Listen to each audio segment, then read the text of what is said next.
Cooking with a 2-slot toaster, if you can call it that. This is a cookbook written by Patrick R.F. Blakley that explores some very creative recipes utilizing a 2-slot toaster. You'll laugh, you'll cry, you'll be required to pass a 3-part certification course on the use of your 2-slot electric pop-up toaster in conjunction with a general understanding of your home's HVACR system, and you may even cook breakfast. Using this cookbook as a guide, you can learn to prepare dishes such as toast, burnt toast, buttered toast, and buttered toast with jelly. You can also learn to prepare some more unique dishes exclusive to this cookbook, such as hot air, room temperature air, and regular bread. What more could you want? Well, there's probably some more, so crack open this handy companion and do leave home without it, so you don't accidentally lose it. This cookbook is worth at least twice what you're willing to pay. Bone apple tea. Note: anyone who is overwhelmingly lazy can just get toast delivered online instead at a2slottoaster.com. Read the cookbook people are calling accurate. Not weird at all. Thought-provokingly ordinary. Assorted titillating poppycock. Jocular on every page. The best 17th century historical crime thriller of 2023. Wait a second, which book is this again? In the long run, everything is a toaster. Bruce C. N. Greenwald. This cookbook is dedicated to everyone in the entire world, past and present, except Chef Jim Drake. Cooking with a 2-slot toaster, if you can call it that. A cookbook by Patrick R.F. Blakley. First printing January 2023. Copyright 2023 by Patrick R.F. Blakley. All rights reserved. No part of this book may be reproduced, scanned, or distributed in any printed or electronic form without permission. Please do not participate in or encourage piracy of copyrighted books in violation of the author's rights.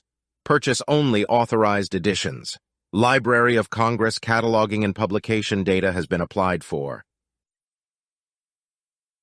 Warning. This is not a scratch and sniff book. This is critically important information to note. You may scratch the pictures as you please, but the olfactory experience will end there. If you choose to also sniff, please understand that the finished dishes in this cookbook do not smell like paper, nor do they all smell the same, as this might imply. You have been warned. Participation Agreement. By continuing to read this book, you are acknowledging that you have been warned about the lack of scratch and sniff pictures contained in this manuscript. Please read before continuing. The wording on this agreement may not be altered. This agreement constitutes a contract. The conditions of the contract are set forth below. I and/or one or more minors for whom I am responsible have decided to engage in one or more of the following activities. The activities. Reading this book without scratch and sniff images. In consideration for myself and/or any minors for whom I am responsible being allowed to participate in one or more of the activities, I and any minors for whom I am responsible agree to the following terms. Release from liability. On behalf of myself and any minors for whom I am responsible, I unconditionally release from all liability for any claims for damages, illness, injury, or death relating to participation in any of the activities. This release also encompasses liability relating to negligence. Waiver of right to sue. On behalf of myself and any minors for whom I am responsible, I unconditionally waive the right to sue for damages, illness, injury, or death relating to participation in any of the activities. Savings Clause. I agree that if any portion of this agreement is found to be void or unenforceable, the remaining portions shall remain in full force and effect. By continuing, you accept this agreement. Chapters and Recipes. The Startup Guide. Setting up your 2-slot toaster. An abbreviated history of toasters. The Beginner Recipe List. Room temperature air. Hot air. Bread. Burnt toast. Toast. Buttered toast. Buttered toast with jelly. The Advanced Recipe List. Toast with cinnamon sugar. Toasted English muffins. Toasted bagels. Waffles with syrup. Leftover pizza slices. Grilled cheese. Warm paninis. The Recipe for Success. Classic 1643 duck pâté on croûte. The Appendix. About the author. Foreword by adult film actor James Peninis. My favorite memories are always cooking in the kitchen with my family. When I'm overwhelmed, I like to think back to my old kitchen, a glass of wine in hand, cooking up something delicious. Today, out in LA, my kitchen is much smaller and I have to rely on my toaster for so much more. That's why this cookbook stood out to me as special, and it even helped me uncomplicate parts of my life. Now I bring my toaster everywhere I go. It even co-starred in my latest film, James Peninis Does Paninis. It's my understanding that this book wasn't even considered for an IACP, a JBF, or a Gourmand International Cookbook Award. That's disappointing since almost every single one of these dishes is edible. I give this fantastic cookbook 5 out of 5 porn stars. Taste it for yourself. James Peninis, adult film actor, Peninis.com. Setting up your 2-slot toaster. Step 1. Plug it in. Optional steps. Carefully count the number of toaster slots, verifying the total is 2. Make sure the plug doesn't fall out of the socket after step number 1. An abbreviated history of toasters. Toasters were unintentionally invented by a couple of cavemen, one of whom we know was named Braden, and that he was the shorter one. It's not known exactly who, but someone, looking at you, Braden, accidentally knocked over 2 pieces of store-bought pre-sliced bread onto a nearby fire. A relaxing campfire with acoustic guitar sing-alongs quickly turned into chaos as they panicked with nobody else around to help, and no cell phone coverage in the area yet. It was absolute hell trying to get the slices out of the flames before they burned. Quite a few swear words were uttered that weren't even invented yet. Finally, using a few sticks and discovering crude tools, they successfully retrieved the slices and plated them with some white Alba truffle garnish. Luckily, the cooked bread slices turned out to be a perfectly toasted brown, henceforth known as a 4. The 2 friends dared each other to still eat the bread after each thought it was ruined. Archaeologists scrutinized their skeletal structure and found evidence of them deciding to each take a bite of the fired bread at the same time, on the count of 3. They would count down and eat it on 0, not 1, as they trepidatiously agreed after a minor back and forth, which their remains showed clearly. When the 2 ultimately ate the whole serving, they decided to call it tostum, after looking up the word scorch in their handy English to Latin pocket dictionary. Mere moments later, they shortened it to just tossed, or toast, using the modern spelling. One caveman raised his drink and made a heartfelt and touching tribute to the other caveman that also became known as a toast. They didn't have many words back then. Oh, and they probably invented the rest of the 2-slot toaster the next day, sometimes referred to as a toaster. The rest is lost to history. Recipe number 1. Room temperature air. The first step in this recipe is to unplug your toaster. The setup section of this cookbook mere moments ago required you to plug it in and to even double-check that it wouldn't fall out. Part of cooking is bending the rules, and the rules need to be bent a little here. Depending on the cooking duration of this dish, you'll want to play it safe by keeping your toaster unplugged, since you may choose to cook this for an extended period, and walk away while it idly prepares. This is entirely up to personal taste and can be completed in seconds, hours, or even days. The world record for this dish's longest cooking period in this style toaster is 893,520 hours, set by Charles Strite in 1921. Note, studies have not shown that a longer cooking time equates to a better result. When finished, carefully tip the toaster over and pour it into a large plate or bowl to serve. This dish goes great before serving appetizers. In fact, many party guests will often pick up a plate of room temperature air and pile on snacks, or mix it with several other appetizers to consume all together. It pairs well with everything. There's also a way to prepare this dish while leaving your toaster plugged into the wall. Use this method if your toaster is hardwired into your home's electrical circuit. Press the lever down and cancel this action quickly before the toaster's coils warm up.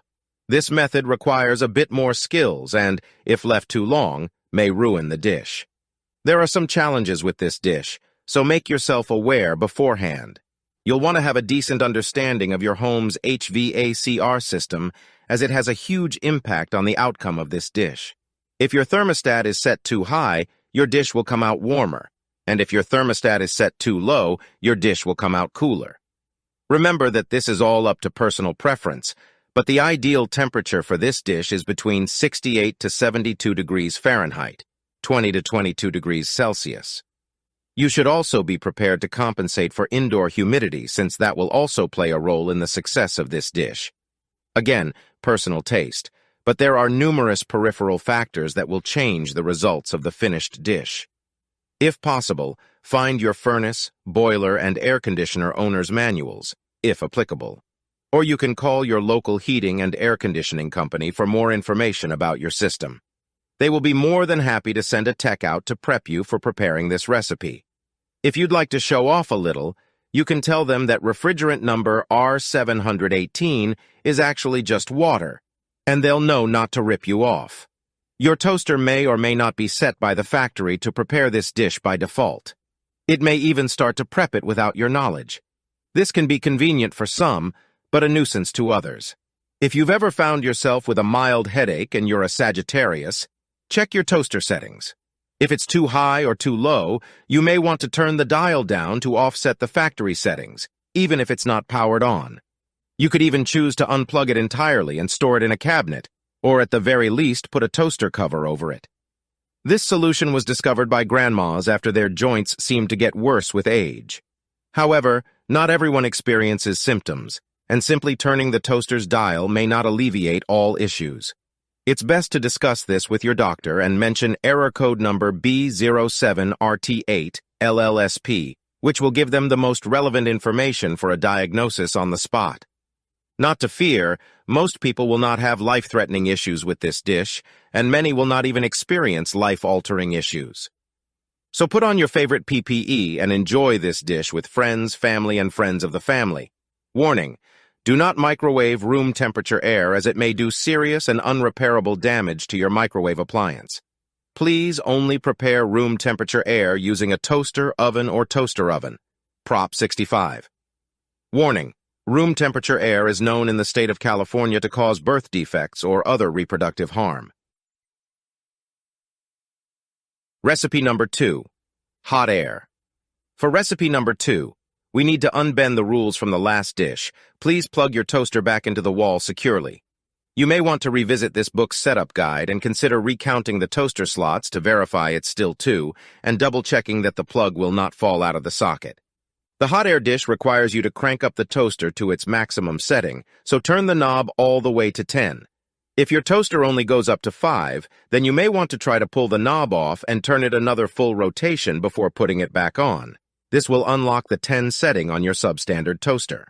If your toaster has a bagel setting, make sure that setting is turned off. There may be remnants of the room temperature air dish still lingering inside your toaster. This is fine, and it will not negatively affect your hot air dish.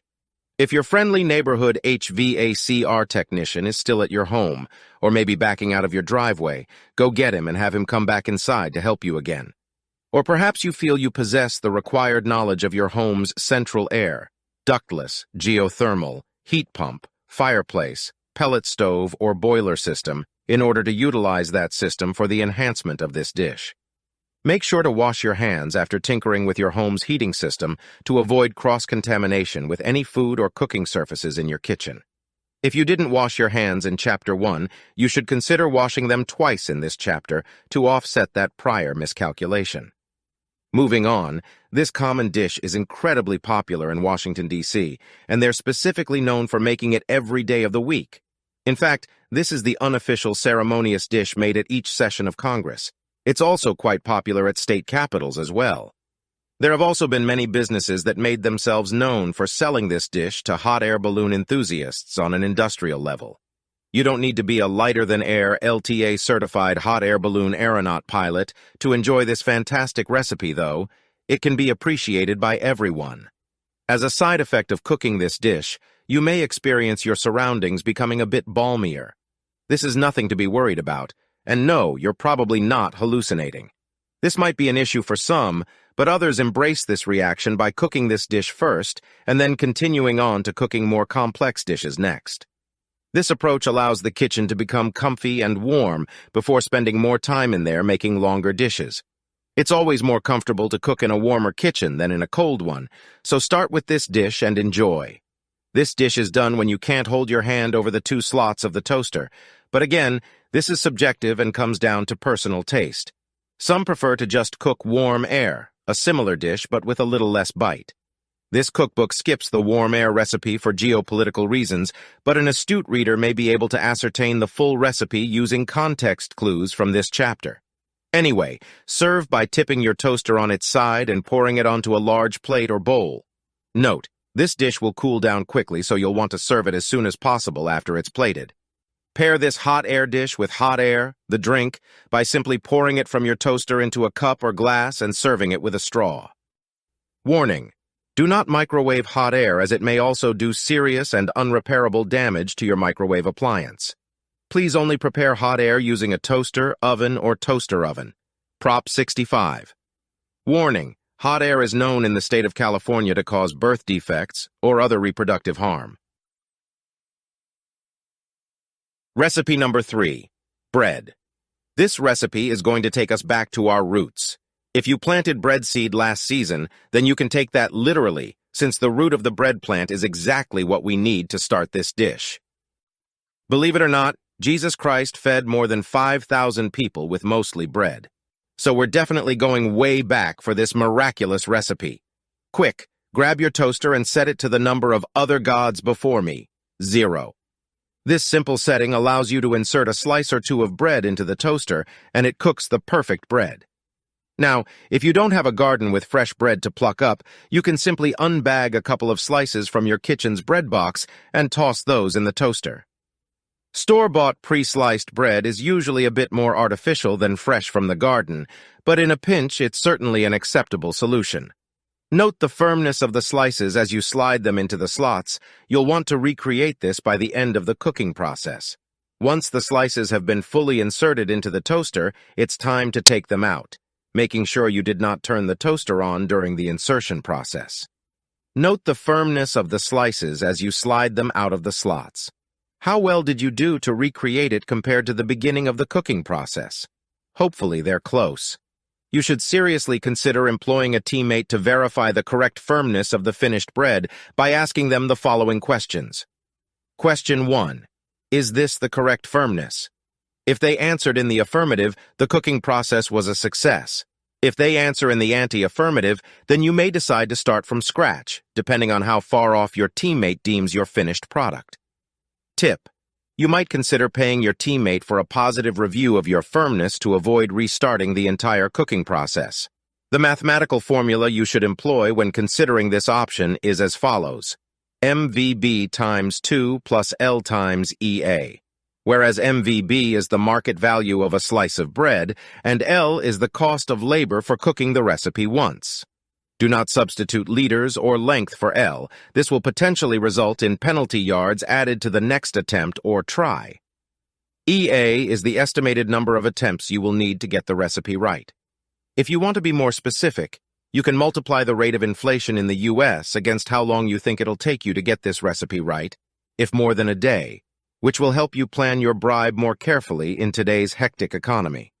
Author's note: the redundant parenthesis in the previous formula is included due to the general lack of understanding of PEMDAS in the U.S. The overall integrity of this cookbook will not be compromised by nescience. So, if you're going to pay off your reviewer by utilizing this formula, please make sure not to exceed the dollar value result of the above equation. This is called a cost-benefit analysis formula, and will help to make sure you don't spend more money on bribes than you would for simply starting over on the recipe. This is a good equation to use elsewhere as well. By changing some inputs, you can calculate bribes for most industries, for work or personal endeavors. Once your consulting team is satisfied with the resulting firmness of your bread, simply plate it and serve. Outside of the mathematics, this dish is actually quite simple, and if you get it right on the first try, you can avoid the math altogether. This cookbook hasn't covered any toppings yet, but if you're daring and would like a preview, you could carefully try to squirt some ketchup onto your finished dish to create ketchup bread. Ketchup is one of the easiest condiments to apply, so it's reasonable to expect a novice chef to apply it without the use of spreading knives. So take a chance here and try turning this dish into something extra. Ketchup bread is commonly enjoyed in America after dining out and consuming hamburgers or cheeseburgers. It's sort of a grand finale like you'd enjoy at the end of a fireworks display. Ketchup bread is what's left over after the burger patty is consumed, but there's still some bun and ketchup left to eat at the end. Instead of making a full-on hamburger or cheeseburger, just fast forward to the good part by putting ketchup on this bread recipe and skip the meat entirely. Lastly, it definitely should have been noted earlier, but please be certain to use tomato ketchup for the topping, as other chemical ketchup toppings could result in bodily harm. If you think you've consumed a non-tomato-based ketchup, NTBK, please consult the safety data sheet for the chemical consumed. NTBKs are a serious issue, and legislatures across the country should soon enact stricter ketchup rules, public awareness, and product guidelines through the FDA. Recipe number 4. Burnt toast. This popular dish is made by many at big dinner events with lots going on in the kitchen. This dish is simple and can be cooked in the background while focusing on other things in the kitchen. Just let it sit, and you'll know when it's done because the burnt toast detectors will beep loudly. Most houses are required to have burnt toast detectors installed per their municipality's building code due to the popularity of this common dish. Time to use your toaster for its full potential. Be sure to contact your electrical gas utility provider first due to the demand on the power grid that this dish sometimes can create. If you have a natural gas-powered toaster, you may want to contact your gas electrical utility provider for the same reason. Sometimes it's best to plan this dish for non-peak usage hours. Expect a reasonable increase in your utility bill at month's end. Start by turning the toaster setting up to 10. As stated before, if your toaster dial only goes up to 5, you'll have to remove the dial and rotate it another 360 degrees, clockwise, before putting it back onto the toaster. Once again, this unlocks the 10 setting and will help you achieve the maximum burntiness of your toast. This dish is commonly and incorrectly referred to as burnt toast, but in fact, the dish is actually made by burning bread. This means that step 2 in this recipe is to take 2 slices of the bread we approved in the previous recipe and insert them back into the toaster. Due to constraints in optimizing SEO for this cookbook, the recipe title has to conform to the most popular terminology, and so this chapter will remain titled Burnt Toast.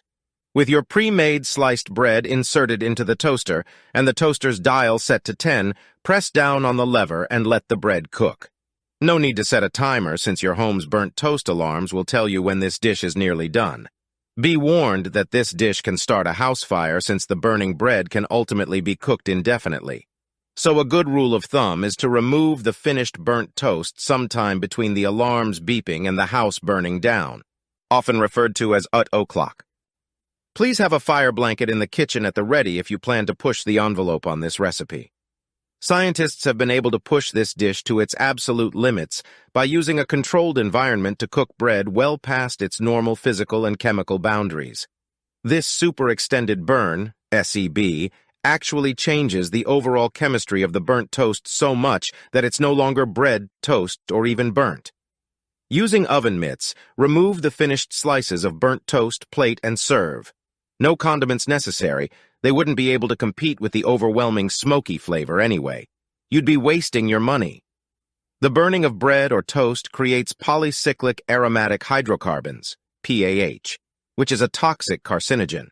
It also creates acrylamide, which is a toxic carcinogen as well. Both can cause cancer in humans, not just in California, but in all 52 states. PAH and acrylamides are so toxic that they create degenerative changes in the brain, heart, liver, and kidneys. The higher the exposure, the more likely tumors are to develop per the Toxicology and Applied Pharmacology Journal. You should probably consider ripping these pages out of the cookbook and burning them instead. Just don't eat them afterward. What an incredible turn of events. A cookbook that requires you to burn part of the book as the last step in the recipe. This is some Mission Impossible type stuff. You really did find the most cutting-edge cookbook to ever exist. Good for you, well done. Recipe number 5. Toast. Regular old, nothing crazy, boring, who really cares? Toast. Bread and toaster, push down lever, don't burn, eat. Next recipe. Congratulations on your successful completion of the Making Regular Toast certification program. You can cut out the award from this book or visit the website to print a high-res version. A 2slottoaster.com/award.html. Now, please literally brace yourself for something just a little more advanced. Recipe number 6. Buttered toast. Buttered toast. Noun. Okay, now that you've mastered the toast recipe, we can move on to the much more complex, interesting, and challenging buttered toast. So start by going back to the toast recipe once more and prepare 2 slices for this dish before continuing to the next step. Use the specific information you gained on the previous recipe and utilize your certified toaster skills. Remember, be careful not to put the toaster setting too low or you'll accidentally make bread. Also, be careful not to put the toaster setting too high or you'll accidentally make burnt toast. These recipes now call for finesse, so it's important to be confident and trust yourself as you move further forward into this cookbook. Step number 2 is the step that separates the boys from the men, the girls from the women, and the non-binary from the non-binaryer. It is now time to go and get a knife. Introducing knives is dangerous, so seeking out some sick professional knife skills online is encouraged.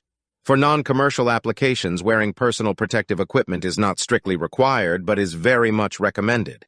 Commercial butterers must wear all required PPE in accordance with the Occupational Safety and Health Administration, OSHA, standards in the United States of America. This includes all of the following: cut-proof gloves, cut-resistant sleeves, cut-repellent aprons, cut-deterring chaps, cut-discouraging non-slip leather shoes, thick-ass safety glasses or face shields, and cut-admonishing jock straps for the gentleman. Now it is finally possible to safely operate the butter knife. Just watch out for your unprotected neck area, which is still quite vulnerable to Sindar elves. The butter knife is the flat one with a rounded blade designed to spread soft butter across a surface. Specialty butter knives have tiny holes along the edge of the blade that will spread even the hardest of soft butters. It is highly recommended to purchase this specialty blade from your local metalsmith, swordsman, or sabermaker. Once you get your hands on this top-of-the-line knife, you'll want to try flipping the knife in the air and catching it on the hilt.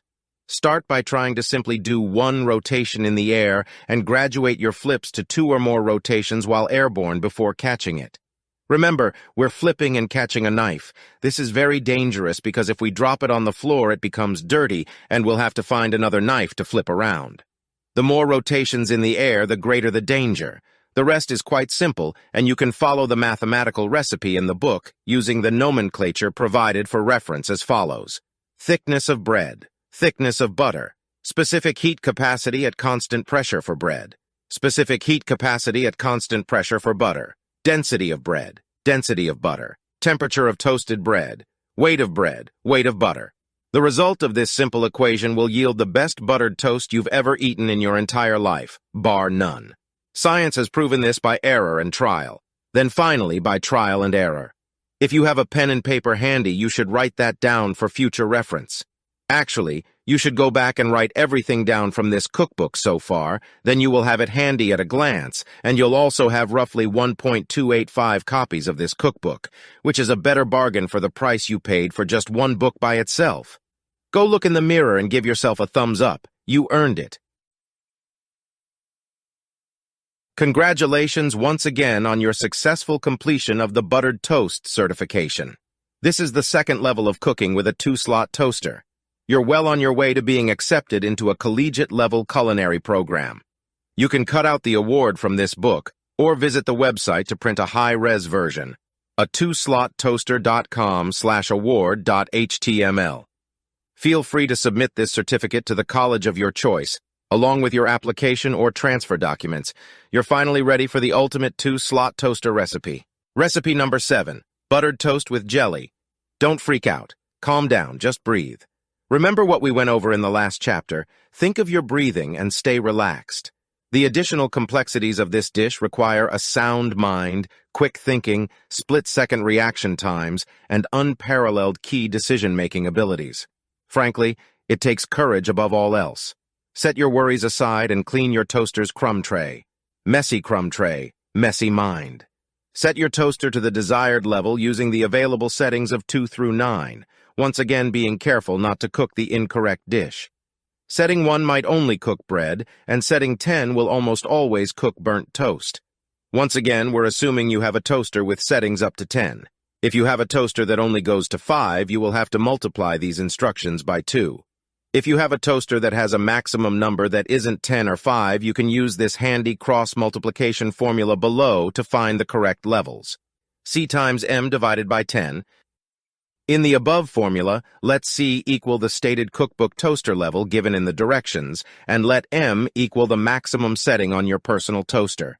Please be careful with these variables. Do not weigh your toaster and input the mass as M, which might throw the recipe off by a lot. You should also be extra careful not to use the speed of light as the C variable, because then your recipe will be off by about 50 million.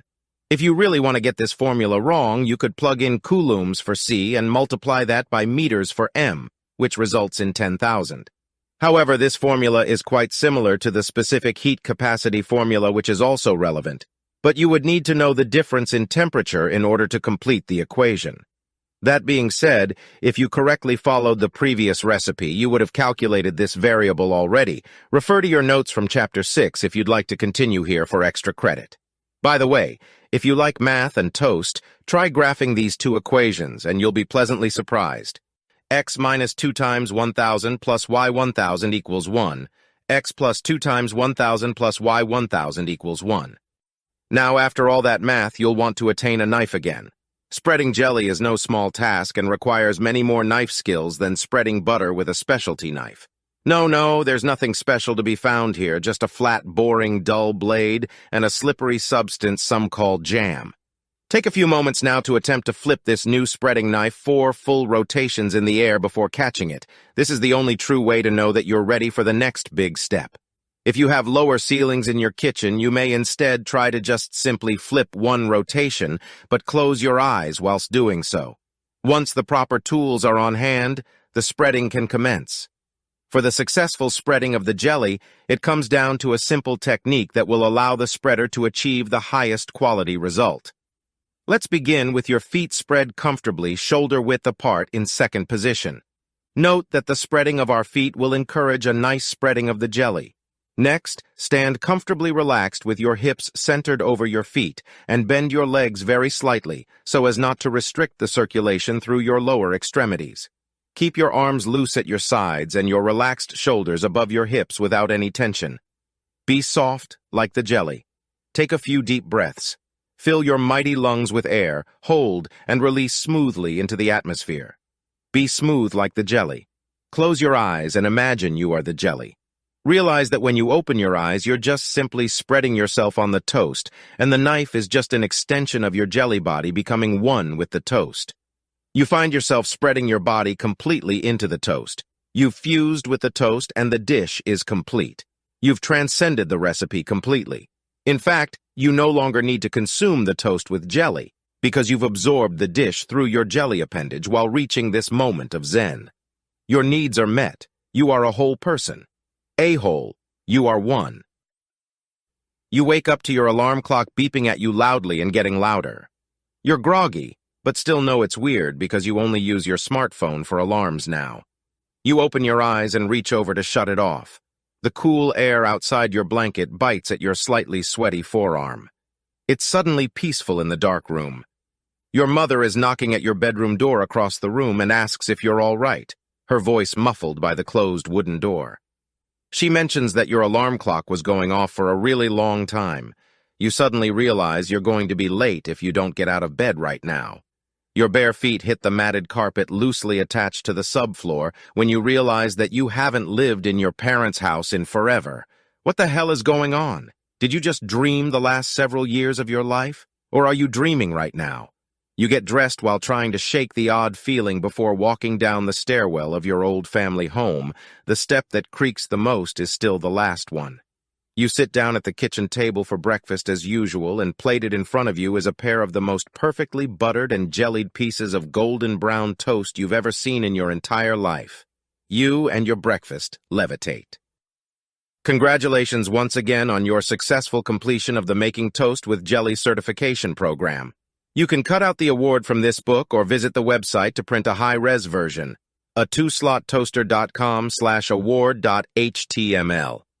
This is the final step in the preparation of standard toast dishes. You are a master of toast. A toast master. You are now free to finish any recipe in this cookbook with butter and/or jelly.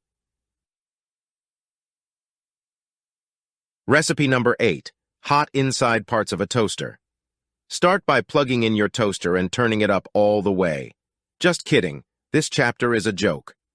The rest of this book has been very serious, but this chapter is meant to be funny and lighten the mood. Hopefully it caught you by surprise and gave you something you didn't expect, like Star Wars Episode 8, The Last Jedi. That movie hangs its hat on unpredictable incidents. In fact, it brings enough hats to hang up for a few unexpected outcomes in every scene. Perhaps this is because the previous movie was too predictable, so they overreacted with tons of erratic curveballs. Like when General Hux is the butt of every joke now, and unlike the previous movie, he's used primarily as comic relief. Or like when Luke tosses his old lightsaber away humorously, a scene that was set up so dramatically as a conclusion to the previous film. Nope, it's funny now. He could have simply dropped it on the ground for the same effect, or just handed it back to Rey. But instead, Luke changes character traits for the first time in the entire saga, and chooses to be whimsical. This should have been accompanied by a funny sound effect to drive it home. Or like when Leia seemingly dies in an explosion and is sucked out into space. Nope, she wakes up and just flies back into the ship. And when she is let back into the ship, without an airlock, nobody got sucked out into space either. It's also a good thing someone was watching for her to come back and could see her specifically among the debris in space too, or else she might have run out of air waiting at the door from holding her breath for 2 minutes in the vacuum of space. Or like when Rey's parents turned out to be nobodies. This was the biggest question people had before this movie was released, and we finally get into this huge build in the dark cave to find out, well, we can't tell what we found out until Kylo discloses that they were nobodies and are dead. That's it. Nothing to see here, folks. Sorry we made you get your hopes up for some big reveal. Or like when everyone got super interested in the newly introduced Snoke character and thought about who he was and how he came to power in some fascinating character reveal. Nope again. He's just dead now. Once more, something was set up for the audience and then tossed directly into the overflowing garbage can of audience expectations. Snoke wasn't special, and neither were Rey's parents. Captain Phasma wasn't special either. She got hit in the face by Finn and is also dead now. Didn't see that coming, did you? A whole bunch of nobodies. It's as if the directors of the movies didn't plan anything out and also didn't like each other at all. Or like how the Force is used in crazy, new, and convenient ways now. Force users can talk to each other from anywhere in the galaxy, and it appears that physical matter can even transport from one to another, too. This happens when Kylo sees his glove is wet after talking to Rey, who was near water. We also see Luke use the Force in a brand new way when he sends a hologram to meet Kylo. But the two can't physically interact, however. Leia can touch hologram Luke and hold onto the hologram dice Luke handed her. But yet when Kylo and Rey talk to each other, they can definitely touch each other's hands. Also, with Leia, Force users can fly in space now too. 3 huge Force revelations in a single movie, and none are consistent or clearly defined.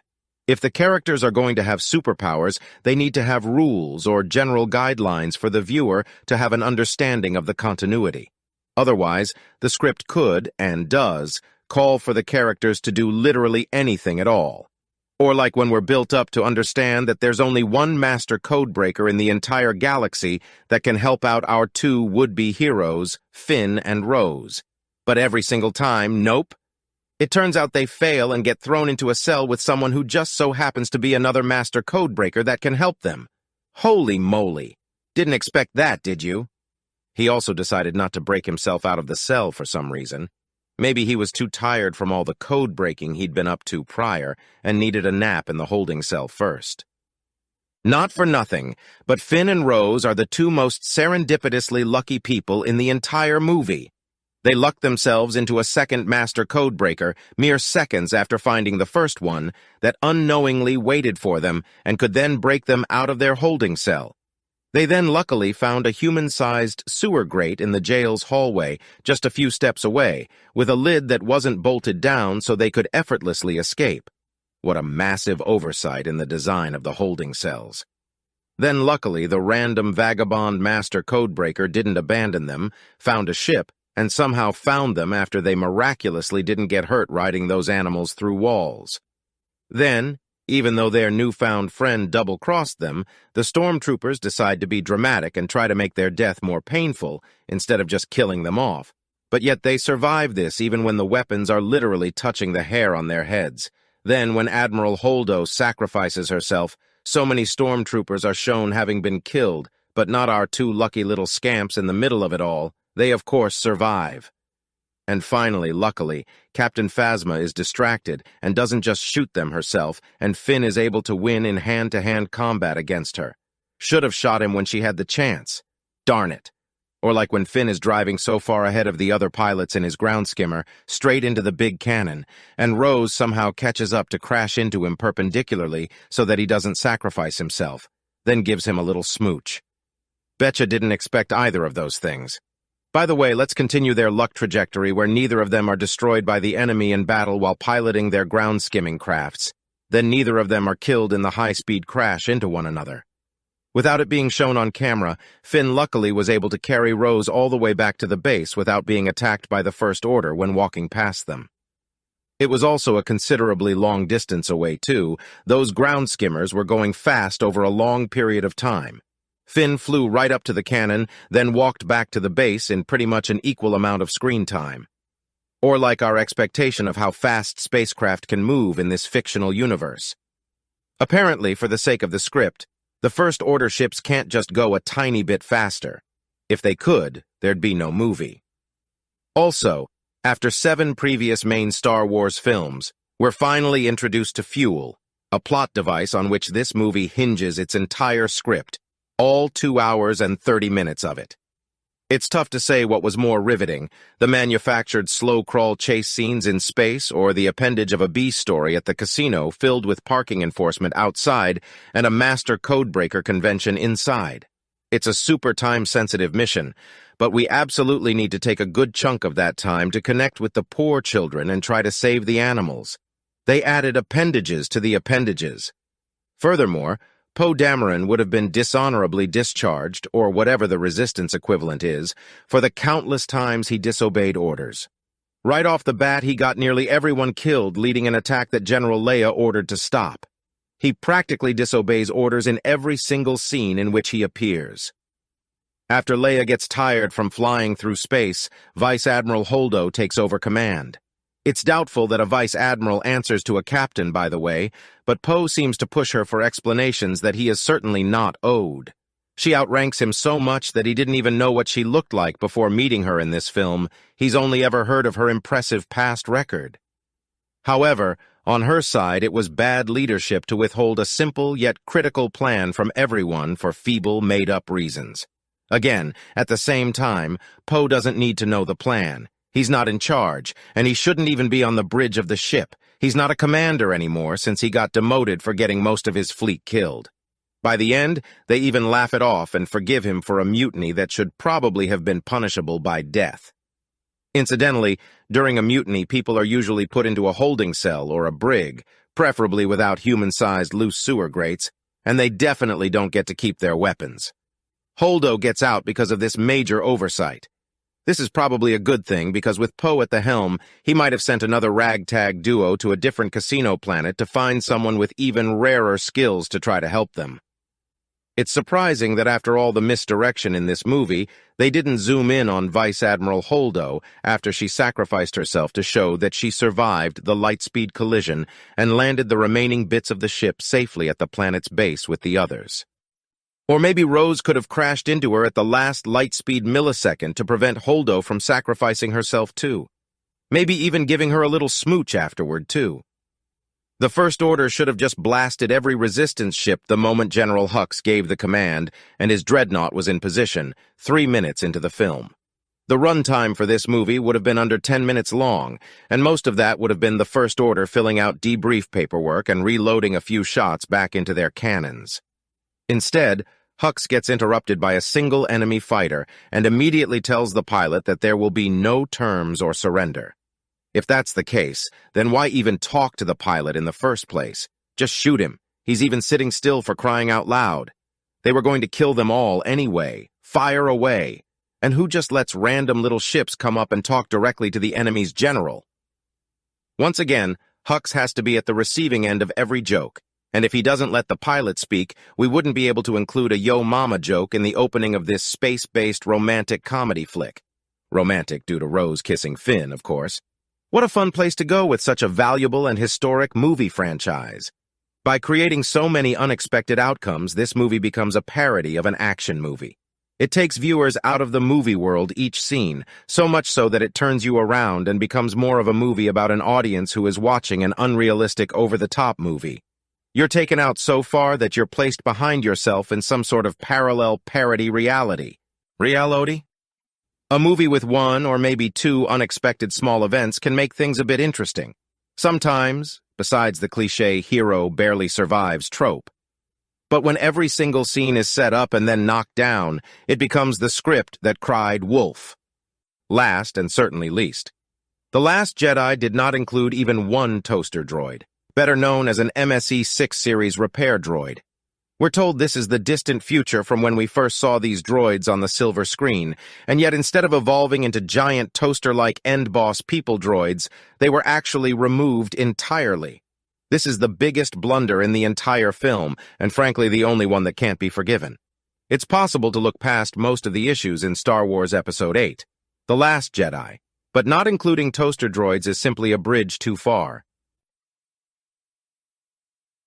Real recipe number 8, toast with cinnamon sugar.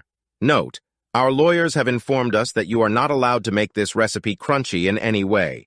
If your dish crunches, we are liable for a lawsuit against General Mills Cereal and their primary shareholding company, Vanguard Group.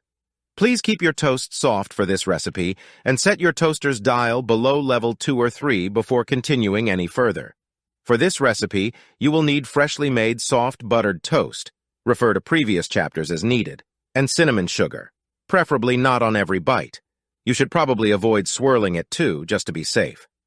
Before taking the next step, please be certain your spoons are put away securely in their drawer and that they will not be anywhere near the completed cinnamon toast when finished. This is to guarantee that this breakfast dish is not consumed similarly to a cereal. Now we can either do this the easy way or the hard way.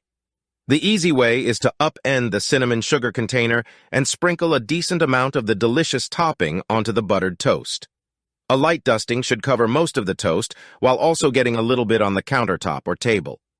Wipe all the cinnamon that didn't at least make it on the plate directly onto the floor and forget about it. If you're married, make sure to do this inconspicuously to avoid relationship problems down the road. Now, if you've selected the hard way, hold the buttered toast above the cinnamon sugar container and jolt them both upward at the same time so that the cinnamon sugar coats the underside of the toast. As some falls back down to the table, you can then proceed to wipe the overage onto the floor. Again, take care to look over your shoulder first if needed. Your relationship will depend on this safety glance. After coating the underside of the toast, you'll now need to consume it upside down, so take that into consideration before choosing to prepare this dish the hard way, because you'll also have to eat it the hard way as well. Continue by taking a quick peek at your cinnamon container, making sure you didn't just decorate your delicious morsel with ground cinnamon by mistake, since that would ruin this dish completely, and at this point, it would be much too late to fix it. Making certain you didn't make that mistake previously, you can continue with the directions. When plating, please take a moment to verify that this dish will not be served in or on a bowl. Actually, it should also not be served adjacent to a bowl, since doing so would be akin to perjury based on our testimony at the previous trial about the future of our publications and resulting products. This dish pairs well with orange juice and apple juice, as a matter of fact. Most, if not all, juices go great with this unique dish. A dish that isn't based on anything similar in the breakfast food market already. You may also simply enjoy water while chowing down. Try to avoid drinking milk with this recipe, though, because if there are cinnamon toast remnants in your mouth while you drink milk, it might be misconstrued as cereal, and that would not look good in a court of law, especially if the prosecution uses the same counsel as last time. No, that would be a nightmare again. All that being said, please enjoy this legally distinct cinnamon toast breakfast meal. It may be helpful to not mention that you even made it. If anybody asks, you didn't get the recipe from this cookbook. This is also not part of a balanced breakfast, so please don't indicate that in any way, or say that phrase aloud, or imply it in any shape or form. You'd be much better off keeping your mouth shut about everything you just read if you know what's good for you. This is an explicit written threat. Recipe number 9, Toasted English Muffins. This is a very simple recipe. It's been included so late in the cookbook because it does require a little bit of driving skills that some young chefs may not possess yet, or may not be old enough to become licensed to possess yet. Once you're licensed to operate a motor vehicle in your municipality, please proceed to step 1 of this English muffin recipe. Please note that this recipe is not for American muffins, and as such, the directions will be using British terminology that may differ from American English in vocabulary or pronunciation. Step 1. Unlatch the bonnet of your auto and check for safe levels of fluids for the motor to function. These fluids include the brake fluid, motor oil, gearbox fluid, coolant, windscreen fluid, and power steering fluid. Before getting in, you'll also want to do a walkabout to check for things like damage, tire wear, and nearby obstacles. Please also check all lamps are in working order, such as brakes, headlamps, running lamps, high beams, and turn lamps. You may need a mate to help you verify the brake lamps. You'll also need to verify that your number plate is registered and has a working illuminating lamp installed. Now, you may enter your auto using the driver's side door and situate yourself behind the steering wheel. The first thing you should do upon entering is to fasten your safety belt. Then you may adjust the seat to a comfortable position. Press or turn the ignition and verify petrol levels, and also that no warnings are illuminated. Be careful not to tick over too long, especially if you're inside a garage, pronounced garage, as the fumes are dangerous when inhaled. Putting the auto into reverse gear, you should safely reverse out onto the motorway. Be certain to continually check all mirrors as you back up. You may proceed to follow the motorway to the nearest McDonald's restaurant. Note, English junctions do not allow you to turn right on red, so if you'd like to follow this recipe authentically, you should wait until the traffic signal is green before turning. When you arrive at the popular fast food restaurant, you'll want to continue past the car park and into the drive-thru. Use caution not to hit the curb or bollards, as lanes can be tight and very close to the building's facade. English muffins, normally a breakfast food, are part of the McDonald's breakfast menu. As such, these items are only available in the morning hours of the day, so make it a point to leave early, or else this dish may have to be postponed to a later date. Provided you've arrived before the cutoff, you may continue this recipe by ordering aloud, 1 egg McMuffin sandwich, please. This recipe requires some money as an ingredient, so have that ready for the next step. When requested, you may add about 1/8 cup of US $quarter-dollar coins to the dish, more if using smaller coins. Again, this recipe is easy. The employee you've just met will also inform you how much of the money ingredient is required at this step specifically. Even better, if you put too much of this ingredient into the dish, they will give you back the overage with a printout of how much ingredient was used. It is practically impossible to mess this step up. Nearly immediately after adding this single ingredient, you'll be handed a bag with a nicely toasted English muffin inside. The final step in this recipe is to open the bag and unwrap the English muffin. Discard the egg, cheese, and Canadian bacon so you may enjoy your freshly made toasted English muffin. Recipe number 10, Toasted Bagels. For this recipe, you'll need the following items: a bagel slicer, a toaster, a bagel setting on the toaster, electricity, and a mouth and hands and stuff. Without even one of these items, the odds of completing this dish approach 0. A study has shown that when laboratory rats are given all but one of these ingredients, less than 1% could complete the dish, and the single rat that completed it coincidentally brought his own bagel from home. Of course, you could replace some of these ingredients with other similar items. Instead of a bagel, you could use a bialy. Instead of a bagel slicer, you could use a sharp knife. Maybe you could swap the toaster for a pan. The bagel setting could just be you not flipping the bialy on the pan, and without electricity, a gas stove works just fine.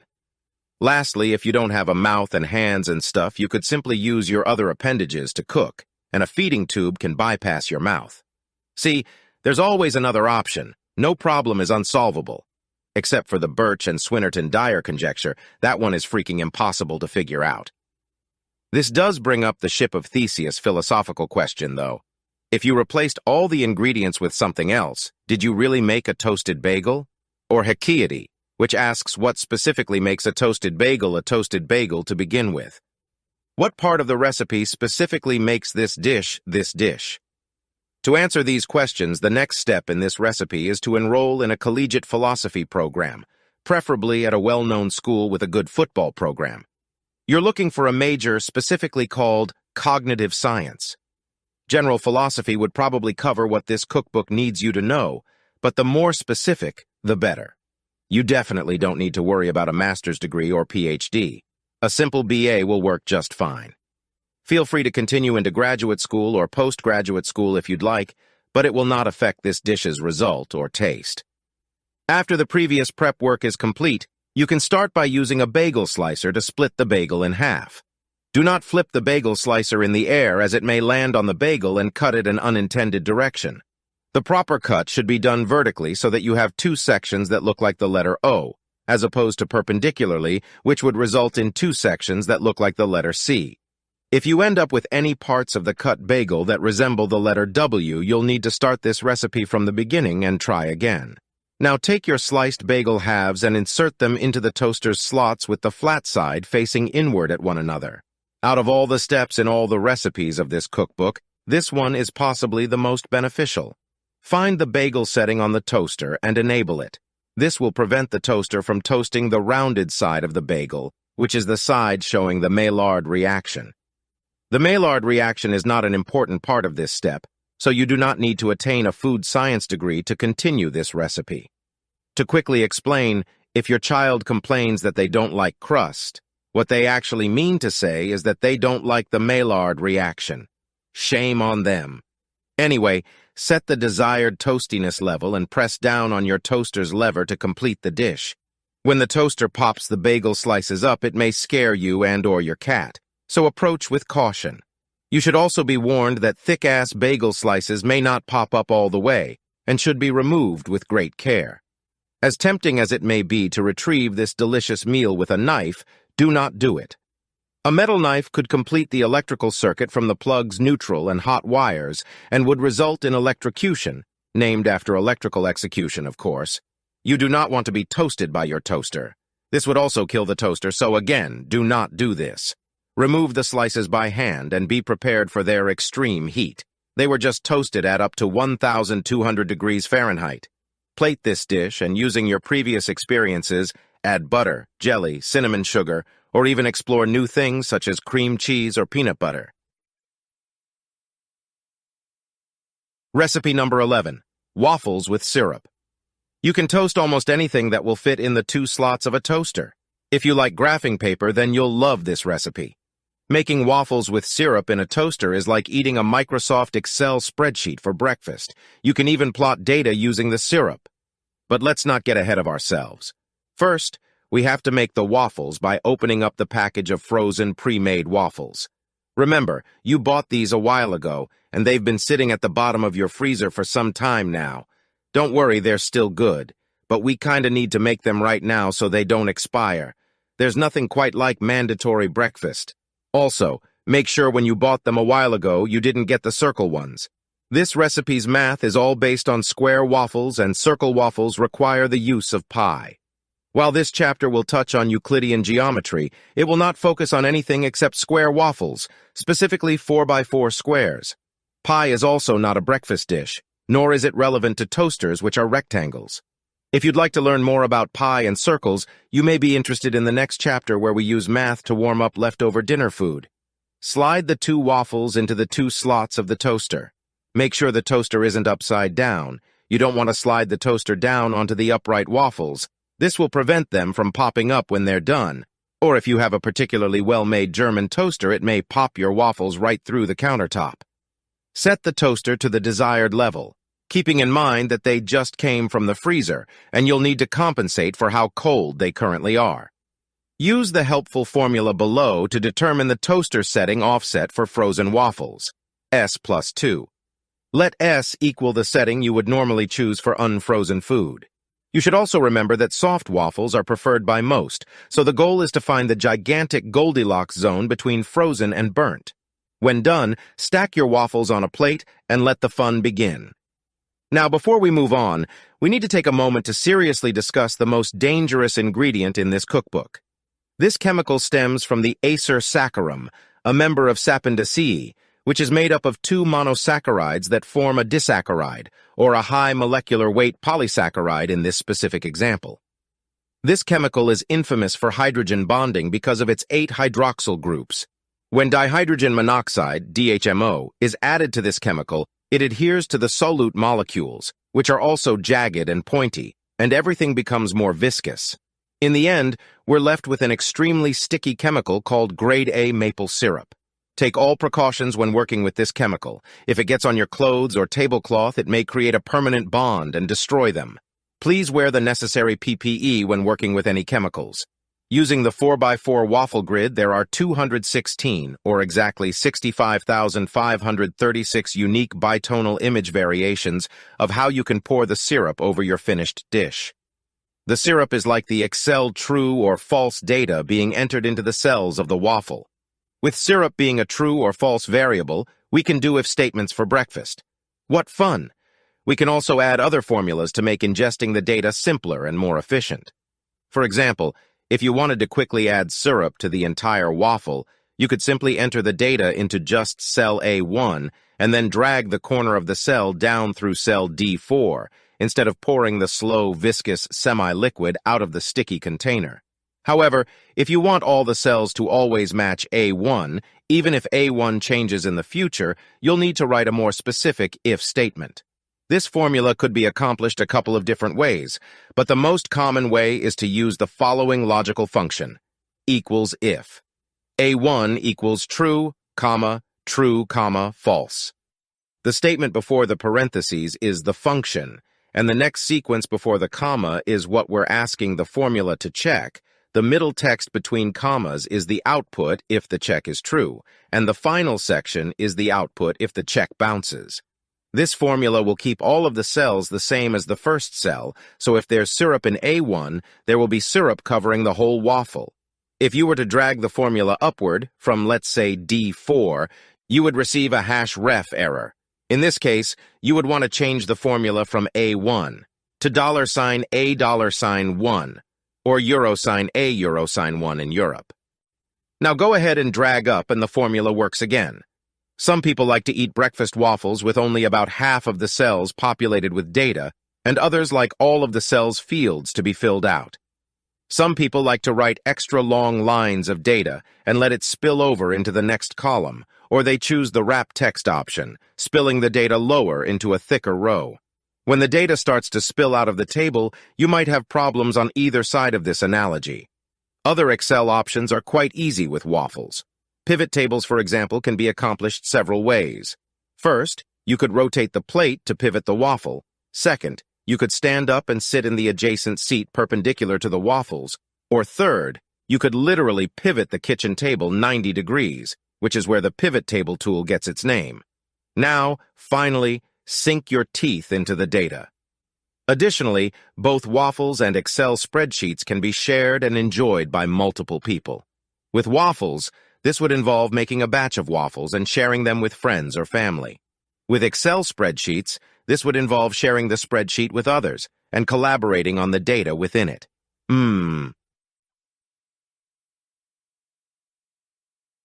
Special note: for many of the remaining recipes, the use of toaster bags will be utilized. Please do not attempt these recipes without toaster bags, as it may result in toaster bag manufacturers not reaching forecasted quarterly profits. Recipe number 12, leftover pizza slices. In math, pizza is represented by the symbol pizza and is used to feed everyone from teenagers, mutants, ninjas, to turtles. Now, in cooking, pie is represented by the symbol pi and is used to represent the ratio of a dish's circumference to its diameter. This ratio is always the same, regardless of the size of the dish, and is approximately equal to 3.14159265359793238. What do these two things have in common? Well, They both start with the letters P and I. This means that if you were to start writing either word on paper, nobody would know which of the two words you were writing until you either stopped or continued. That being said, if you were to write the word pizza increasingly slowly, the reader would never be able to discern if you were done or not, and as such, it would be impossible to know which word you were actually writing. This might be an excellent way to get out of a very specific written argument, actually, as long as the two final options were only pie or pizza. This would not apply to the word piz, a Russian river or wavelet compression method, nor the word piz, which is an abbreviation for the pizzicato playing style when written on orchestral sheet music. Please only use this information for self-defense. If you'll remember back to the previous waffles with syrup recipe, we introduced the geometry of our food. Well, in this chapter we need to understand pie to fully appreciate this dish. We could probably also get into the non-Euclidean geometry aspects since pizza has a curved or non-linear shape, but since the pizza is not being made from scratch, we can conveniently skip that step. However, we do need to understand how to find the area of a slice of pizza before we can reheat it in the toaster. To do this, you simply calculate the area of the entire pizza, which is pi r squared. We know there is always 360 degrees in a circle, so if the angle of the slice is 45 degrees, we know it's 1/8 of the whole pizza. Now just multiply the whole pizza by 1/8 or 0.125, and you will have the area of a single slice. Don't forget that during the setup chapter of this cookbook, we should have taken the extra time to count our toaster's slots and verified that there were, in fact, 2 slots. This means we need to multiply the result of our equation above by 2. Now, if your original pizza was a disgusting square-cut pizza, you can simply refer to Chapter 11 for the geometry required to reheat it. Yuck! Congratulations, you may now insert your pizza slices into the corresponding sized toaster bags and insert them into the toaster. The toaster setting you choose is a personal preference, so please make a selection and push the toaster's lever down to begin the reheating process.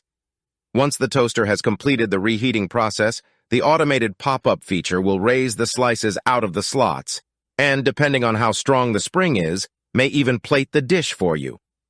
Be certain to remove the toaster bags from the pizza slices and then consume the pizza, not the toaster bags. Recipe number 13, grilled cheese. Hopefully you bought enough toaster bags for more than one dish because we're not done with them yet. If you've used your only 2 toaster bags on the last recipe, you'll need to either retrieve them from the garbage and wipe them off or go out to the grocery store at this crazy hour to buy some new ones. Don't make this mistake again either. The next chapter is using them too, so get a big, even number of them and learn from your mistakes. Gather your simple ingredients: 2 bread slices, 2 cheese slices, and 2 butter slices. Place the cheese slices onto the buttered bread slices. Can you handle those 2 steps at once? You're certainly a pro by now. Turn your toaster on its side and slide the bread, cheese side up, into the bags, then into the 2 slots of your tipped-over toaster. This allows the cheese to melt into the bread slices. If you were too lazy to get more toaster bags, this method will still work, but will also damage the toaster and/or start a fire, so you may only be able to make 1 grilled cheese sandwich per toaster. Fair warning, even with toaster bags, this will probably start a fire. Now, a kitchen fire at first might be a good thing because it will help melt the cheese faster, but after a brief moment, the kitchen fire is no longer useful and could pose a serious risk to the final dish or your health. This does raise an interesting point, though, that cooking with unconventional techniques, such as house fires, napalm, flamethrowers, or even bombs, could all technically fall under the toaster descriptor. Of course, the inconvenience of how far away the grilled cheese itself would have to be from the heat source is unrealistic, especially in the case of a nuclear bomb toaster. You could move the sandwich closer, but then you'd have to remove it from the heat in a split second, or else another split second later it's burnt to a crisp. Without trial and error, it would be hard to know the duration ahead of time because the heat capacity of a grilled cheese sandwich has so many variables, such as size, shape, and temperature, as well as how much of each ingredient was used, each of which having its own heat capacity. Somehow you'll have to get the finished grilled cheese halves out of the ruined toaster. Maybe some tongs would do the trick. If your house burned down, the fire department might have to get the grilled cheese out for you. Place the two bread halves on top of one another, cheese sides together like adhesive. This step is not able to be undone, so if you have questions, now is the time to ask them. Plate the finished dish and serve fresh before the cheese unmelts. Then think about calling your parents to say hi. They haven't heard from you in a little while, and it would probably make them really happy to not have to call you first for a change. If your house just burned down, you'll eventually have to ask them for a place to crash. But don't lead with that, or it'll spoil the whole phone call. Call them back the next day, and they'll be primed to help you out after having such a pleasant conversation the last time. If you sadly don't have parents anymore, please feel free to call any of the on-call parents whose numbers are vaguely hidden in Appendix A. Use any string of numbers in this appendix section, and one of our volunteer parents will pick up and be assigned to you. Enjoy your grilled cheese. Recipe number 14. Warm Paninis. Warm Paninis, if pronounced correctly, are just fancy grilled cheese sandwiches, so you could just put on some dress-up clothes and use the grilled cheese recipe to make this dish. You should also start with some fancier bread, though, so go get some honey challah or babka and make yourself this fancy dish the fancy way. By the way, if you are pronouncing this dish wrong, it might give your meal a bad connotation, so be careful, especially if your name ends in an S sound. James's Peninis might not sound as tasty if you don't know how to correctly pronounce that third vowel sound in the critical word, and most people will be put off by what could be considered an adult film actor's stage name. Don't let that deter you, though. Just study up on linguistics of the United States. You're specifically looking to differentiate between panini and paninis, which are worlds apart to the listener. Now, if it's the actual spelling that's throwing you off, there's an easy trick. Just listen to The Simpsons animator, Eric Stefani's sister's song, Hollaback Girl, which had original lyrics that were, "This shit is Paninis, P-A-N-I-N-I-S." Play this on repeat for a 40-hour work week, and you'll never spell this recipe wrong again. Now, to properly dress fancier for this dish, you'll want to custom tailor a fancy suit. You will need to follow these several specific steps. First, you will need to take your precise measurements. This is typically done using a tape measure and following a specific set of measurement guidelines. Once the measurements have been taken, they can be used to create a pattern for the suit. This pattern will then have to be used to cut the fabric for your suit and ensure that it's the correct size. After you've cut the fabric, it can be sewn together using a sewing machine or by hand. These skills may need to be rehearsed beforehand to ensure accurate fanciness levels.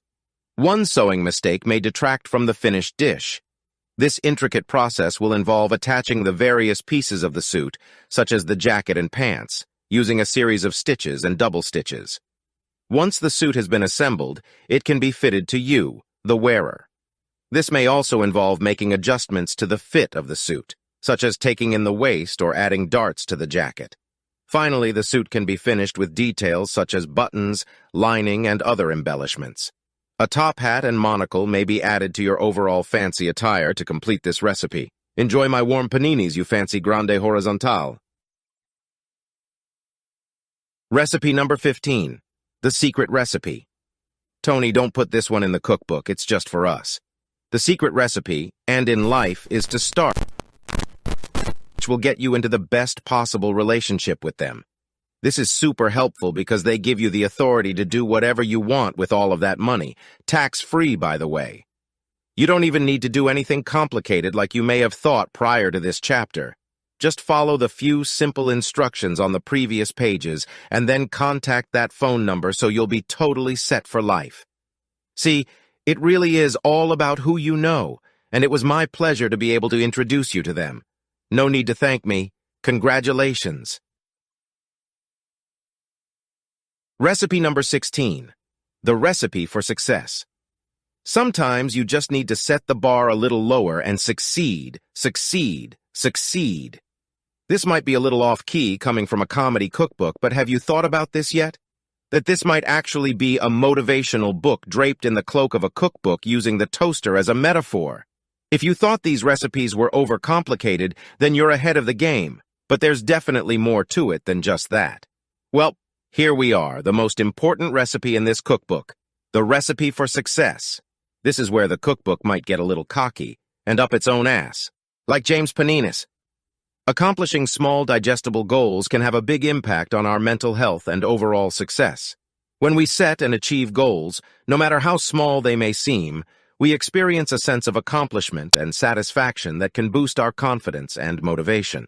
This, in turn, can improve our mental health and pave the way for greater success in the future. One of the key benefits of setting and achieving small goals is that they provide us with a sense of progress and forward momentum. When we're working towards a big goal, it can often feel overwhelming and daunting. But by breaking that goal down into smaller, manageable tasks, we can feel a sense of accomplishment and satisfaction as we check each one off our list. This can give us the motivation and confidence we need to continue pushing forward, and it can help us stay focused and on track. Another advantage of setting and achieving small goals is that they can help us build good habits and improve our overall productivity. When we set a goal, we're essentially creating a plan for how we want to spend our time and energy. By setting small goals, we can create a series of simple, achievable tasks that we can complete each day, which can help us develop good habits and become more efficient and productive. Over time, these habits can add up to significant improvements in our overall well-being and success. Furthermore, setting and achieving small goals can help us build resilience and adaptability. When we set a goal, we're inevitably going to encounter obstacles and setbacks along the way. But by setting small goals, we can learn to overcome these challenges and bounce back from failure. This can help us develop the resilience and adaptability we need to succeed in the long run. Much like a cookbook does, you can break things down into their component parts and tackle them one small set at a time. On the other hand, overcomplicating things is a common problem that many people tend to face. Hopefully, the cookbook you've read up to this point has illuminated some examples. It can lead to unnecessary stress, confusion, and wasted time and effort. However, there are several simple strategies that you can use to avoid overcomplicating things in your life. First, it's important to take a step back and assess the whole situation. Ask yourself if the task at hand really requires as much complexity as you are putting into it. Often we can get caught up in the details and lose sight of the big picture, causing us to overcomplicate things unnecessarily. By taking a moment to pause and reflect, you can avoid this trap and simplify your approach. Another key strategy is to focus on the basics. Rather than trying to tackle a complex problem all at once, break it down into smaller, more manageable pieces. Again, think cookbook steps. Focus on the core elements of the task and work on those first, adding in additional details and complexity only if necessary. This will help you to avoid getting bogged down in unnecessary details and stay focused on what really matters. It's also important to be organized and disciplined in your approach. This means setting clear goals and priorities and then sticking to them. By staying focused and avoiding distractions, you can avoid getting sidetracked and overcomplicating things. Additionally, try to avoid multitasking, as this can lead to a fragmented and disorganized approach that can make things more complicated. Instead, focus on one task at a time and give it your full attention. Finally, remember to keep things in perspective. Sometimes we can get caught up in the details and lose sight of the overall goal. This can cause us to overcomplicate things and make them more difficult than they need to be. By maintaining a healthy perspective and staying focused on the end goal, you can stay on task and keep things simple. It's very easy to fall into the gravitational pull of overcomplicating things. We often think that by making something more complex that we're making it better. However, this is certainly not always the case. In fact, overcomplication can often lead to more problems and less efficiency. One of the major problems with overcomplicating things is that it can make them more difficult to understand. This is particularly true when it comes to things like technology or computers. If something is too complex, it can be hard for people to use it effectively. This can lead to frustration and ultimately a lack of adoption. Another issue with overcomplication is that it can make it harder to identify and fix problems. When something is simple, it is easier to troubleshoot, especially when broken down into smaller parts. With a complex system, it can be difficult to know where to even begin. This can lead to wasted time and resources as people struggle to find the root of the problem. Overcomplication can easily lead to a lack of motivation and create unnecessary roadblocks while trying to reach your goals. It may even prevent you from starting your journey entirely. Motivation is an essential component of good mental health. It gives us the drive and determination to set and achieve our goals, and it helps us to stay focused and engaged in our lives. Unfortunately, many people struggle with motivation, and this can sadly have a negative impact on their mental health. Coincidentally, one way to improve motivation and mental health is to, again, avoid overcomplicating things. When we set goals that are too complex or ambitious, we can quickly become overwhelmed and lose sight of our progress. This can lead to feelings of frustration and failure, which can in turn erode our motivation and mental health. Instead, it is better to set small, achievable goals that we can realistically accomplish. Succeed, succeed, succeed. This will give us a sense of accomplishment and progress, which can help to boost our motivation and mental health. For example, instead of trying to lose 20 pounds in a month, we could set a goal to eat healthier and exercise for 30 minutes a day. This smaller, concrete, and more manageable goal will be easier to achieve, which will give us a sense of accomplishment and progress that will keep us motivated. It's also vitally important to celebrate our successes and progress, no matter how small they may seem. This can help to reinforce our motivation and keep us moving forward. Our human brains crave routines, get in the habit of succeeding while also celebrating those successes with a small, healthy reward system. You can do the same thing for major successes as well. For example, if we reach our goal of exercising for 30 minutes a day over a certain period of time, we could celebrate by treating ourselves to a new workout outfit or going out for a nice, healthy meal. This positive reinforcement will help to keep us motivated and on track. We should also try our best to surround ourselves with supportive and positive people who can help us to stay motivated and focused on our goals. These people can provide encouragement, advice, and accountability, which can all be essential for maintaining motivation and good mental health. For example, we could join a support group or exercise class, or simply spend time with friends and family who support our goals and help us to stay motivated. A toaster can be a useful analogy for bettering oneself, or buttering oneself. Sorry, the temptation was too strong. Just like a toaster turns plain bread into something delicious, a person can take their ordinary talents and abilities and transform them into something truly remarkable. Think about it. A toaster doesn't just toast bread on its own. It requires the right ingredients, like bread and electricity, as well as the right settings, like temperature and time. Similarly, a person needs the right tools and resources, like education and experience, as well as the right mindset, like determination and hard work, to improve themselves.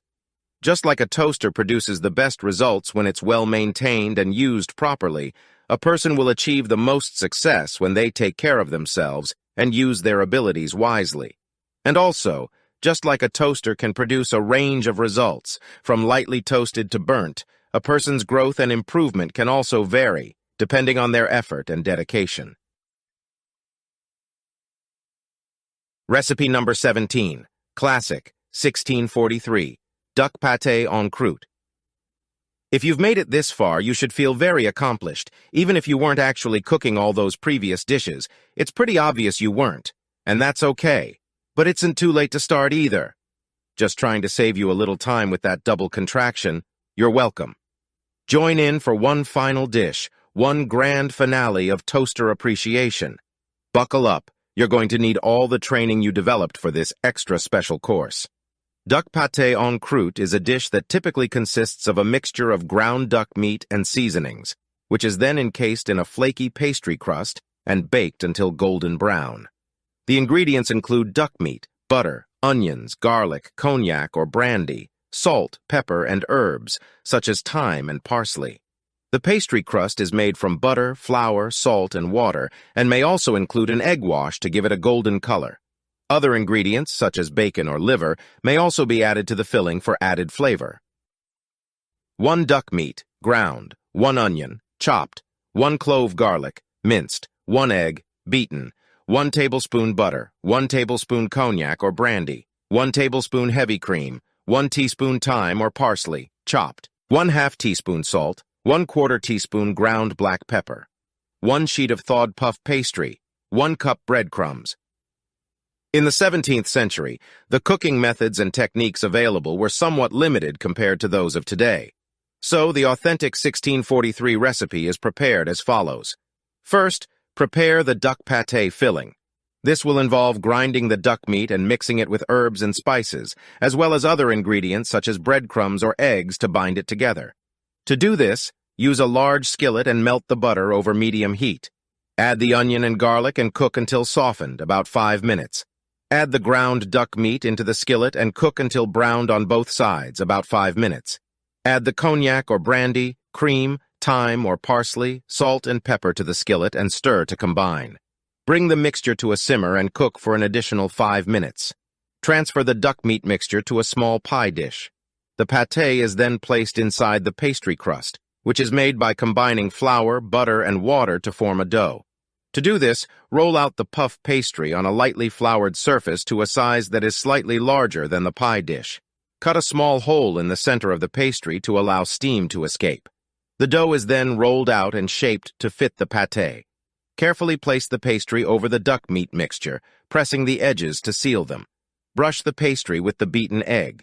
Verify the sealed edges of the pastry crust and then decorate with designs or patterns.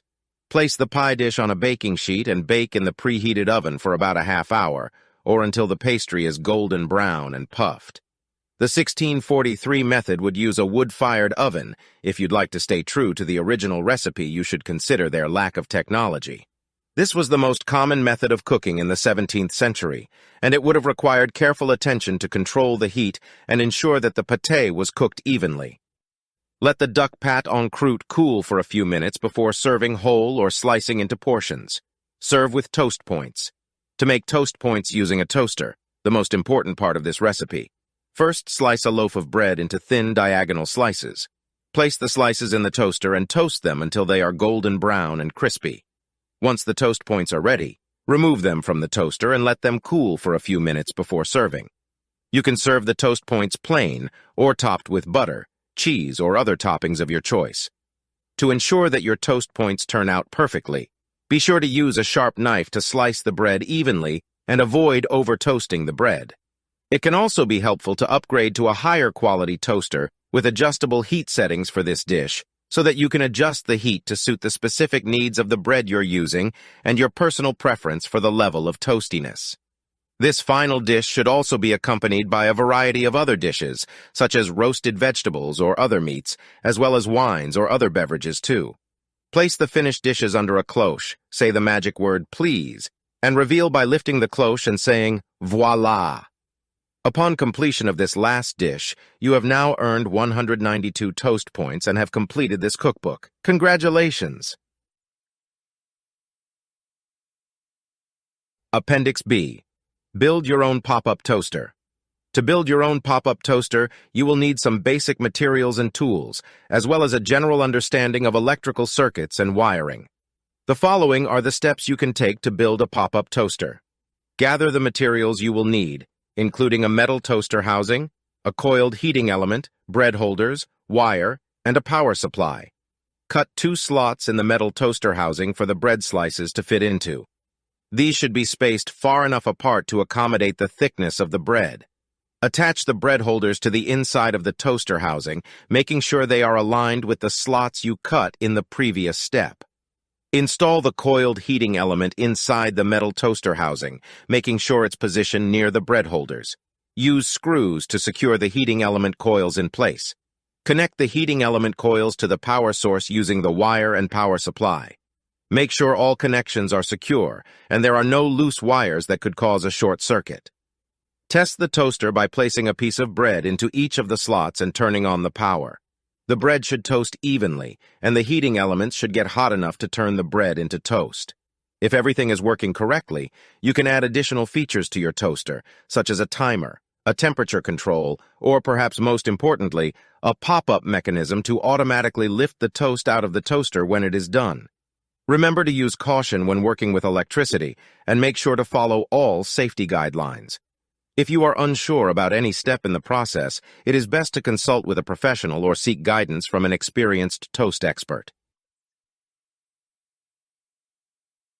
Appendix C. How to write a cookbook.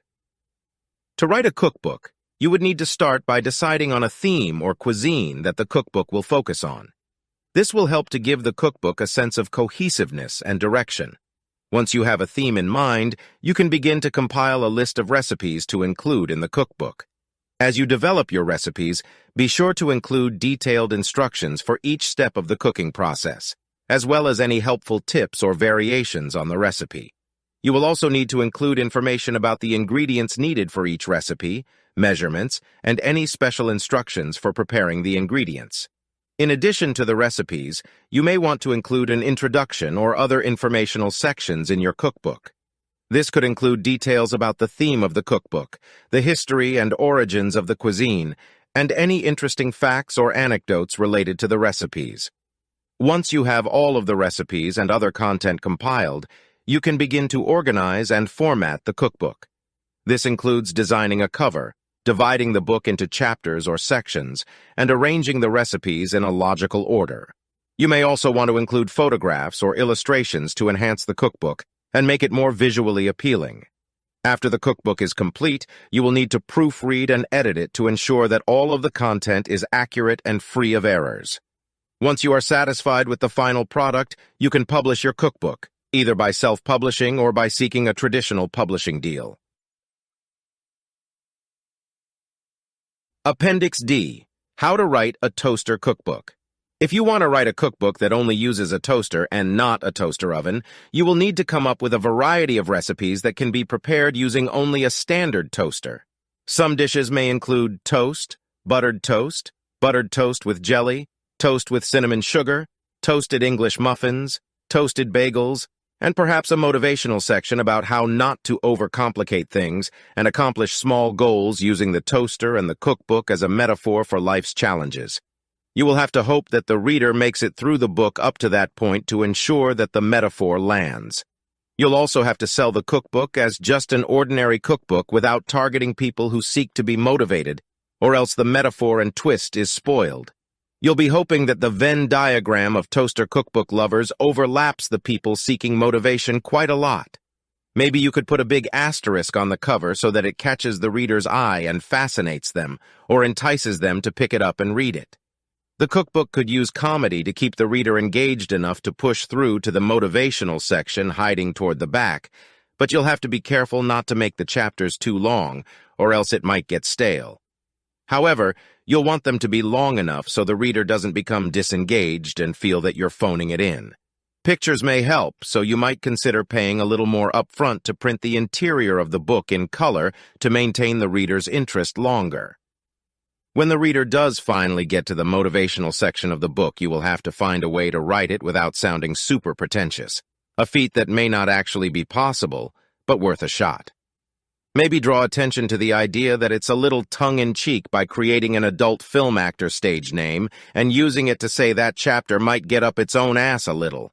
Then debate for a week about if that's too crude to put into a semi-serious chapter of a comedy cookbook. Ultimately, the joke will stay because it's the comedy of the book that kept the reader going, and getting through a much drier motivational chapter could use a bit of comedic relief since that's the climax of the book. And to lose a reader there would render the entire book pointless. Once the book is written, you'll have to decide on a cover image and a write-up for the rear of the book. This text description will probably be the only thing that will clue potential readers into picking up the book. Remember, the cover looks like a normal cookbook, with the exception of that big-ass asterisk, an asterisk, that's doing a lot of heavy lifting. Choose the back text carefully because you won't want to give too much away all at once.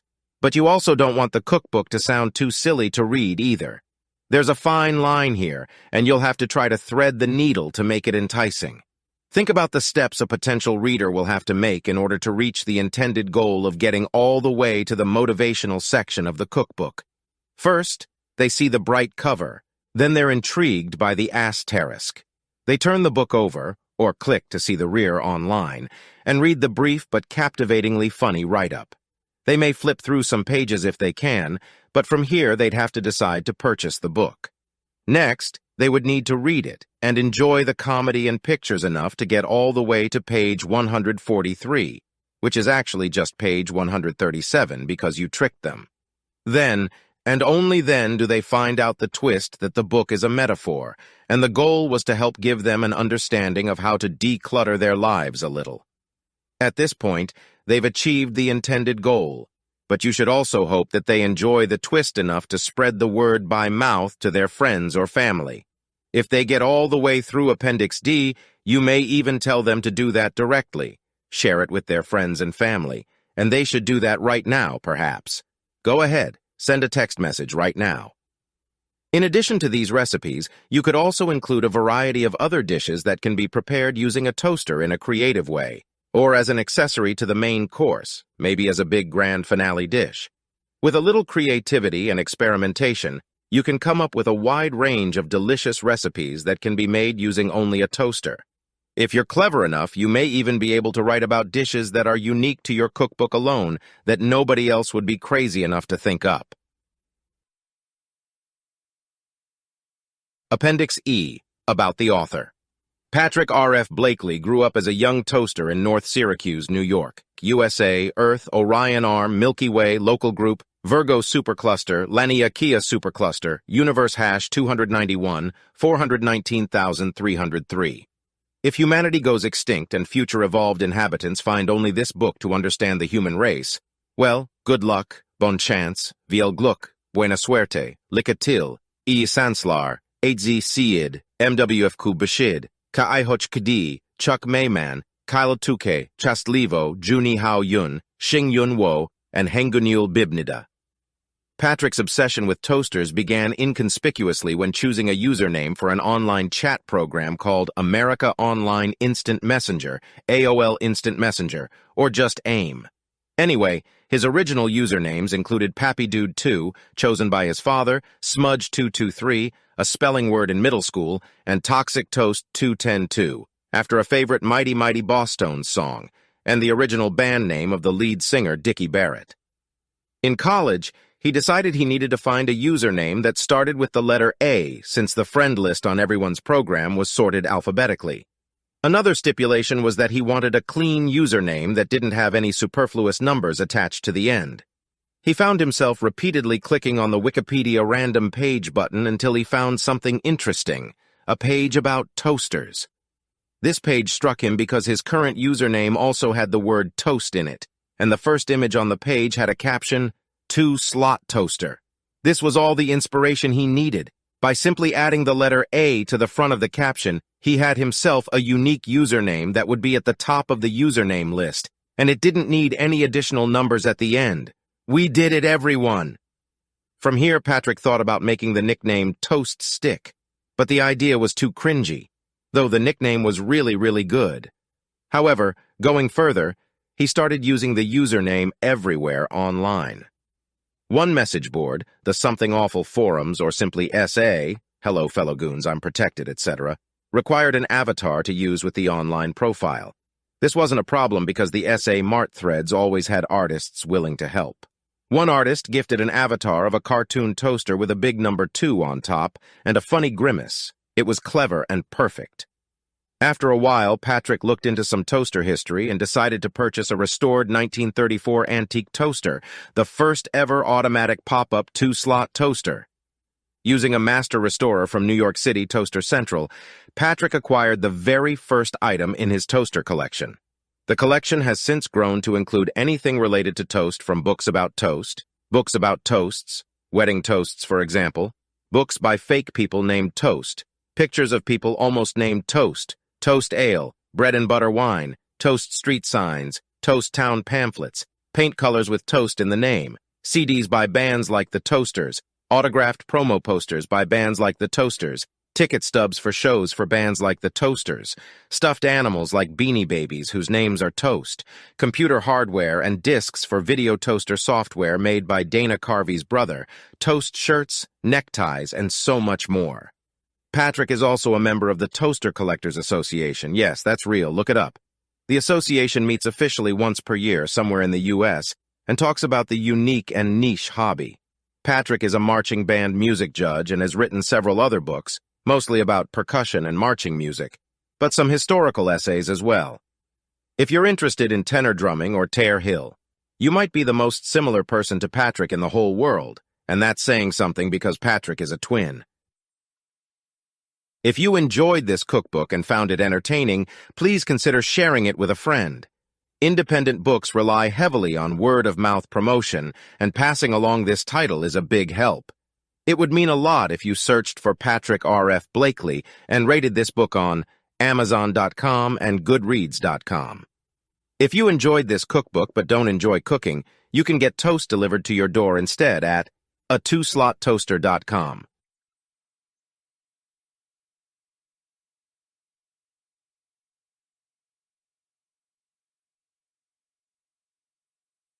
The best bread is 14 millimeters thick. The ideal cooking time is precisely 216 seconds.